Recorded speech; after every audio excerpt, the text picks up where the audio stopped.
Hi, I'm Derri, and I've read it before.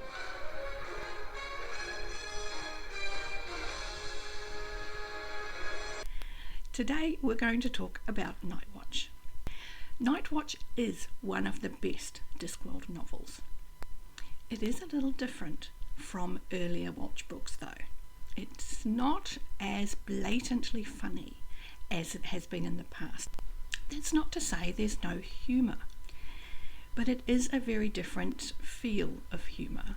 It's a very black humour, very gallows humour, very much those who are about to die will laugh at anything. This is a time travelling book. So unlike most Discworld books, this is one where ideally there is one novel at least that you need to have read beforehand to give you a better sense of how this is going to work. And that book is The Thief of Time. And that's the last book in the Death series. And the reason you need to have read The Thief of Time is knowing about the characters who interact with time the most is very helpful. You only have one character or two that overlap from the books, in that Lutze is a big character in the Night Watch, in that the moments that he interacts with the book are key moments, they're turning points. And Q appears because there will be gadgets. But the book itself is, well, it's got a bit of a Les Mis feel. The search for justice, what does justice mean? Does the punishment fit the crime? There is inappropriate justice, powers that be overstepping the mark. And alongside that is this sense of here comes the new boss, same as the old boss. Things don't actually really change that much over time. And we get a lot of nods to Back to the Future with how much of my interaction with my past is going to impact my future. While only two people, but one character that we are familiar with does go back in time, we do meet a lot of familiar faces because he goes back in time along his own timeline. It's not a spoiler to say that that character is Sam Vimes, and by extension that means the core, it means there are some familiar faces in his backstory. Some of those faces you only meet in other books, and they're not significant players, they're more nods to faithful readers. What you do get is a lot of social commentary. And Vimes has been sent back to a time before Havelock Vetinari has even graduated Assassin's School, and they're still under the rather despotic rule of various other city rulers.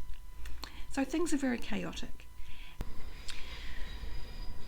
Vimes, of course, has, like in Back to the Future movies, has an awareness of what's going to happen and how things roughly are going to play out. And Terry Pratchett's playing with time comes into being here. And he quite often uses this concept of the trousers of time, where at any point a decision will create two timelines. The concept of various potential timelines is one I think most of us are familiar with that read fantasy. And Terry has already played with all kinds of different aspects of time, not least in The Thief of Time. Susan, who can kind of create bubbles in time, and all of those elements come into play. What it all comes down to is, who are you? What formed you, and what led to the person that you became? And can you change those things? Because Sam meets himself, and the nature of the disc being what it is, it likes to enable stories.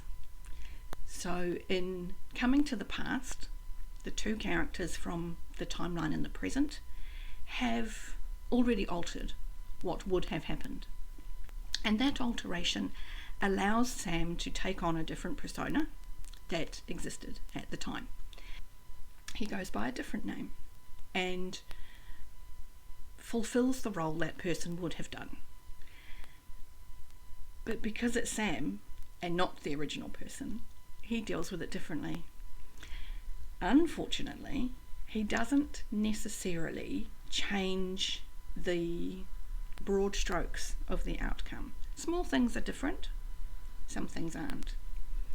And it's interesting from his point of view as he does things that he knows will change the outcome.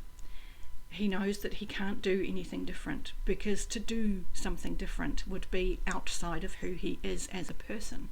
He has to react to the situation as himself. So that was a great exploration of character. Now, all of the while this is happening, there are events taking place in the present day. And the things that are taking place in the present day are weighing very heavily on Sam's mind while he's in the past, and his awareness of the need to get home. What he goes through in the past enables him to make a difference when he returns home. And that's rather fun. But mostly this is very much about the imperturbability of time, with all of the changes and all of the differences in the way the past plays out. Being able to spot the grand differences, there aren't any. The grand scheme, the big picture of the timeline doesn't really change that much, despite there having been significant changes to the event itself. Another of my favourite authors, Robin Hobb, talks about time as being stuck in a pattern. It moves along a road and it's carved its own path. And it takes a lot to make it change course. And pretty much that's what we're being shown here, in that for all of the changes, for all of the differences that Vimes and this other person created in the previous timeline, the direction that time is travelling in kind of smooths it all out and brings it back in to that flow as it should in the timeline that Vimes is familiar with. Time is very wibbly wobbly in the disc, to rather cross-pollinate my fandoms, and it just makes for an interesting read. People we encounter include Dibbler. We meet Dibbler as a young man. Obviously we meet Fred and Nobby. Fred is a very young man, Nobby is a child. We meet a young Rosie Palm. We meet the Agony Aunts. We do actually encounter the Patrician as a student at the Assassin's School. And that actually is a bit of a fun piece of looking at history, because he wasn't a popular boy at school, and it sheds light on a lot of his adult interactions with the now head of the Assassin's Guild, Lord Downey. And I very much enjoyed those sections of the book. I liked Student Veterinary. And he has an interesting aunt, his Aunt Messerole, who had her fingers in many of the rebellion pies. And we have a lot of references to intrigue and rebellion plots throughout literature. Again, most notably Les Mis. In fact, reading the book will plant a lot of Les Mis imagery in your mind.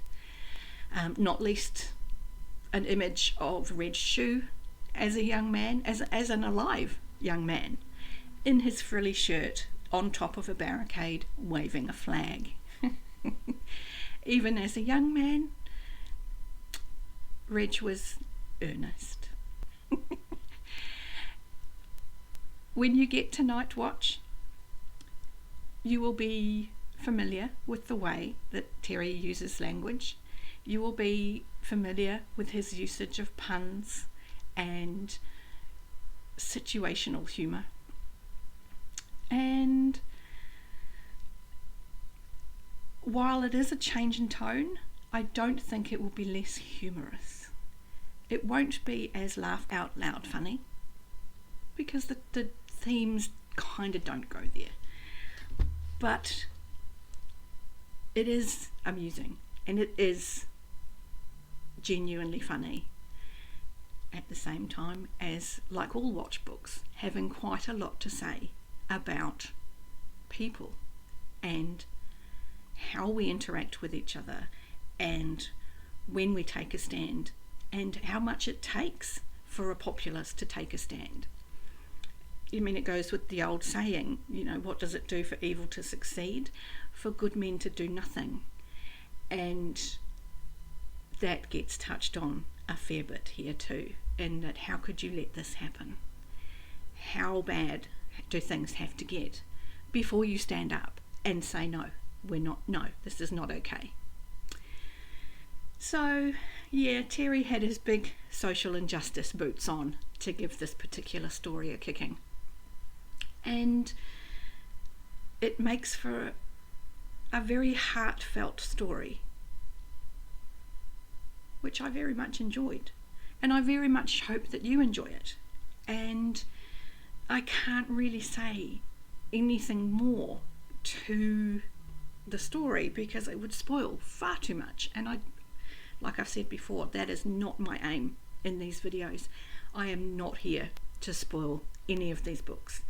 If anything, what I'm attempting to do is kind of base expectations to a point where you go into these books able to get the most out of them and enjoy them to their extreme, because they deserve it. And some people don't have time to reread books to the point where you do know what you're going to get and you can be in the right headspace for it and you can get that maximum enjoyment out of the pages that you have in front of you. So hopefully I have saved you a little bit of effort on that one. That's it from me for today. Next time will be Thud, and we're heading toward the end of the City Watch series, which is a little sad, but is also kind of exciting because we then get to move on to a new one. And with that, I will ask you to I will ask you to subscribe, because both help the channel tremendously. And with that, I shall love you and leave you, and I'll see you next time.